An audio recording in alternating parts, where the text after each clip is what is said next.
Menace militaire de la SEDIO contre le Niger. Reposez armes. Pour plus d'informations sur ce sujet, retrouvez-nous après le générique. Mais avant de commencer, n'oubliez pas de vous abonner et d'activer la cloche de notification pour ne pas manquer nos prochaines vidéos. Bon visionnage.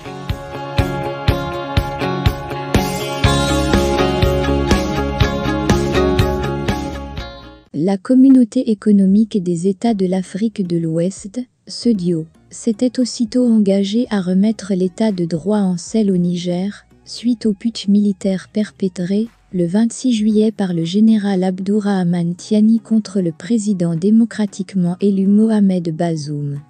Par la force s'il le fallait, et pendant que les négociateurs de l'organisation sous-régionale fondaient sur Niamey, en solo ou en petits groupes, par les airs ou par voie terrestre, le Nigérian Asiwaju Bola Ahmed Adkin Tinubu, par ailleurs président en exercice de la SEDIO, mobilisait les forces armées de pays membres pour agir au cas où le dialogue montrera ses limites. Les chefs d'état-major se sont réunis à Abuja au Nigeria, puis à Accra au Ghana. Une date aurait même été fixée pour l'intervention armée, tenue secrète, mais imminente en son temps, à en croire ceux qui étaient dans le secret des dieux.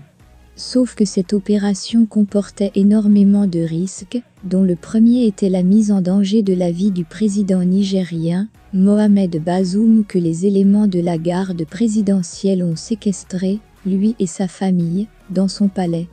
La deuxième épreuve, dont les morceaux auraient été difficiles, voire impossibles à recoller, était l'affrontement entre frères d'armes de la sous-région, les putschistes nigériens ayant reçu le soutien indéfectible des armées burkinabè et maliennes pour qui toute attaque de la SEDIO contre le Niger serait considérée comme une déclaration de guerre contre le Burkina Faso et le Mali.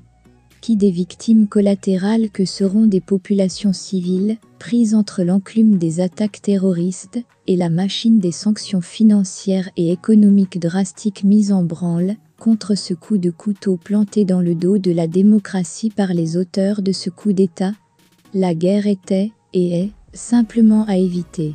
Certes, la SEDIO avait reconnu à l'époque que la force était une alternative qu'il ne fallait pas occulter en marge des négociations. C'est dans cette logique que plusieurs voix, et pas des moindres, se sont élevées du côté d'autorités religieuses, politiques et même militaires, pour freiner l'ardeur belliqueuse de Bola Tinubu, qui, avec le recul, a dû se rendre compte qu'il a confondu vitesse et précipitation. Leçon, la réflexion doit s'imposer avant l'acte dans bien des cas.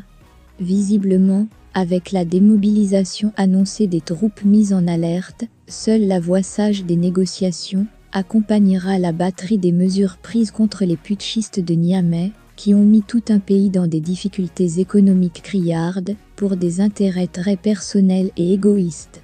S'il faut saluer, pour une fois, le dialogue qui a pris le dessus, avant même l'utilisation de la force, il urge aussi de pousser la junte militaire à passer au rétablissement de l'ordre constitutionnel, dont la libération et la reconduite dans ses fonctions, de Mohamed Bazoum, le président choisi par le peuple.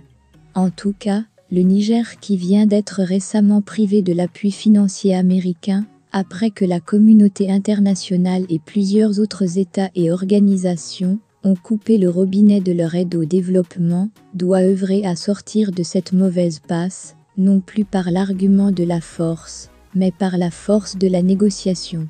La SEDIO s'est militairement dégonflée, c'est incontestable, mais les sanctions sont toujours en œuvre, et se corsent même par un arsenal de mesures en voie d'être prises par l'Union européenne, contre les auteurs et appuis de ce coup d'État.